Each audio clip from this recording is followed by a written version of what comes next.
scroll tanpa tujuan. Tanda paling umum dari brain rot adalah kebiasaan scroll tanpa arah. Nyalain HP, buka sosmed, lalu geser layar berjam-jam, pindah ke sosmed lain, geser layar berjam-jam lagi tanpa tahu apa yang dicari. Otakmu sebenarnya nggak menikmati isi kontennya, tapi cuma ngejar sensasi. Ada hal baru apa lagi nih? Setiap kali jempol bergerak. Begitu kamu lihat video lucu, baca postingan baru, atau dapat notifikasi, otak langsung ngeluarin hormon bahagia bernama dopamin. Rasanya seru dan bikin senang sesaat. Tapi begitu efeknya hilang, otak minta lagi, dan lagi. Akhirnya kamu terus-terusan scroll tanpa tahu buat apa. Ibarat nyemil snack, enak di awal tapi nggak pernah bikin kenyang. Sulit berpikir dalam. Brain rot bikin cara berpikir kamu jadi dangkal tanpa sadar. Dulu mungkin kamu bisa merenung, mikir panjang soal sesuatu, atau baca satu topik sampai paham. Sekarang, baru baca judul, udah langsung pengen lihat kolom komentar tanpa baca penjelasan di caption. Otakmu terbiasa dipenuhi potongan informasi cepat, jadi nggak sabar buat mikir pelan. Kamu pengen semuanya instan. Opini langsung jadi, jawaban langsung muncul, tanpa mau lewat proses berpikir yang dalam. Akibatnya, kamu gampang banget salah paham, gampang ikut arus, dan susah ngolah informasi dengan logis. Pikiranmu selalu lompat dari satu hal ke hal lain tanpa sempat dicerna. Kalau kamu ngerasa susah banget buat mikir lama, bukan karena kamu bodoh, tapi karena otakmu udah lupa gimana rasanya berhenti sejenak dan mikir pelan-pelan. Dan kalau kamu nggak nonton video ini sampai habis, ya, mungkin itu tandanya brain rotmu udah parah banget.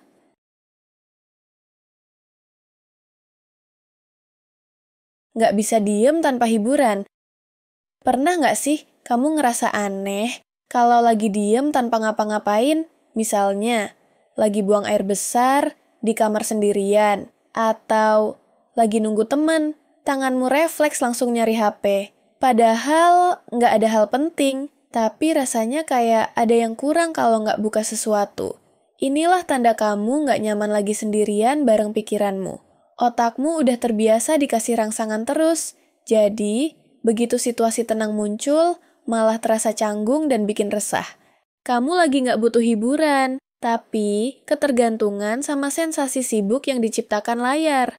Akibatnya, waktu kosong yang seharusnya bisa dipakai buat mikir, refleksi, atau sekedar istirahat malah jadi dalam tanda kutip momen panik yang harus segera diisi hal yang nggak perlu. Kehilangan identitas. Brain rot pelan-pelan bikin kamu kehilangan arah tentang siapa diri kamu sebenarnya. Karena terlalu sering terpapar pendapat orang, gaya hidup orang, dan cara pikir orang lain di internet, kamu jadi kebingungan nentuin mana yang benar-benar kamu inginkan. Hari ini kamu pengen jadi A karena lihat influencer A. Besok pengen jadi B karena ada tren baru. Otak yang terus nyerap informasi tanpa filter jadi gampang kebawa arus. Kamu nggak lagi punya waktu buat dengar suara sendiri karena semua suara dari luar sudah menumpuk di dalam kepala kamu. Akhirnya, kamu mulai ngerasa kosong, kayak semua hal yang kamu suka itu cuma hasil dari pengaruh orang lain, bukan pilihan dari diri sendiri. Sering lupa waktu. Brain rot juga bisa kelihatan dari gimana kamu gampang banget kehilangan sense of time. Awalnya cuma niat buka HP 5 menit aja, tapi tahu-tahu udah 30 menit. Bukan karena kamu sibuk, tapi karena otak terus dikasih rangsangan kecil dari tiap video, foto, atau komentar. Tanpa sadar, perhatianmu terseret terus. Masalahnya, otak yang terus keasikan kayak gini jadi kebiasa bilang, ini video terakhir nih, tapi selalu ada satu konten lagi yang bikin nunda. Ujungnya, waktu habis begitu aja, dan kamu baru sadar setelah semuanya berlalu. Hilang motivasi ngelakuin hal besar. Kalau dulu kamu bisa semangat ngerjain sesuatu dari nol, kayak belajar skill baru, nabung buat beli sesuatu, atau ngejar target jangka panjang, sekarang semuanya terasa nggak ada gregetnya. Otakmu udah terlalu sering dapat dopamin instan dari hiburan cepat, sampai lupa gimana rasanya menikmati proses yang panjang. Akhirnya, hal-hal yang butuh waktu malah kelihatan nggak menarik. Baca buku 5 menit udah bosen, ngerjain proyek baru 2 hari udah pengen nyerah. Sekarang, setiap kali harus berjuang lama, otakmu langsung ngerasa capek duluan, bukan semangat buat dapetin hasilnya. Kelelahan kronis. Ironisnya, brain rot juga bisa bikin kamu capek, walau secara fisik yang gerak cuma jempolmu. Otakmu terus aktif ngolah informasi, gambar, suara, dan emosi dari layar tanpa henti. Setiap notifikasi, komentar, dan video baru bikin otakmu kerja keras, tapi tanpa hasil yang berarti. Ini yang disebut kelelahan digital. Banyak orang masih megang HP sampai akhirnya ketiduran. Padahal menjelang tidur itu momen penting buat ngasih waktu otak rileks. Akibatnya, proses relaksasi otak jadi terganggu dan kualitas tidur pun menurun. Penelitian dari Harvard Medical School nunjukin, cahaya biru dari layar bisa menekan produksi hormon melatonin, hormon yang ngatur waktu tidur kamu.